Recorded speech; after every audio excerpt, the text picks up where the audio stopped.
Makamu wa pili wa Rais wa Zanzibar Mheshimiwa Hemed Suleiman Abdullah amesema serikali inaendelea kuimarisha miundombinu mbalimbali ya afya ikiwemo upatikanaji wa dawa, vifaa tiba na maslahi ya watumishi ili kuongeza ari katika utumishi wao. Alisema hayo hii leo katika mahafali ya 13 ya Zanzibar School of Health yaliyofanyika katika uwanja wa mpira wa Mao Zedong wilaya ya Mjini Unguja. Mafanikio haya ambayo yamepatikana katika chuo hichi ni matokeo halisi ya dira, mipango na jitihada za pamoja katika kuijenga Zanzibar yenye wataalamu wanaohitajika katika sekta za kijamii na kiuchumi.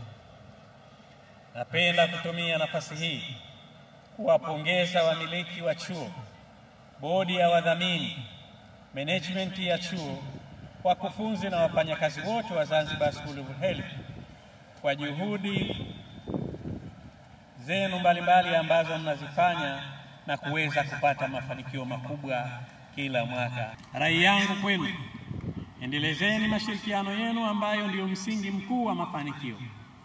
Pia muendelee kusimamia ubora wa elimu, kufanya tafiti, kuwaendeleza kielimu wafanyakazi waliopo kazini na kuandaa kozi nyingine muhimu kwa taifa kama ambavyo leo mmeongeza kozi ya maabara. Ahadi yangu kwenu, serikali itaendelea kutoa kila aina ya ushirikiano ambao utahitajika ili kuhakikisha chuo hichi na vyuo vingine nchini vinaendelea kuimarika na kuzalisha wataalamu mbalimbali tunaowahitaji.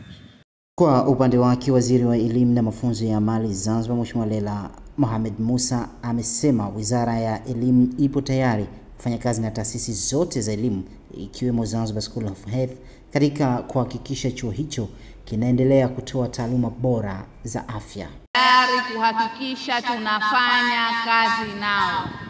Mwenyekiti na uongozi wako, karibuni Wizara ya Elimu, kama ambavyo tunashirikiana, tuendelee kushirikiana ili kuondoa changamoto hii ya wataalamu katika ngazi ya degree. Akisoma risala kwa niaba ya wahitimu wenzake, mwanafunzi Ishaq Islam Yahya amewashukuru walimu na uongozi mzima wa Zanzibar School of Health kwa kuwasomesha na kuwalea katika malezi bora yaliyowajenga kuwa na utayari wa kufanya kazi na kutoa huduma kwa jamii kwa uweledi na maadili mema. Ingia katika dunia ya kazi tukiwa tumejipanga kuwa kizazi kipya cha wataalamu wa afya wenye maadili, umahiri na dhamira kuleta mabadiliko chanya katika jamii zetu. Nikiripoti kutoka Zanzibar, Hashim Kasim, Daily News Digital.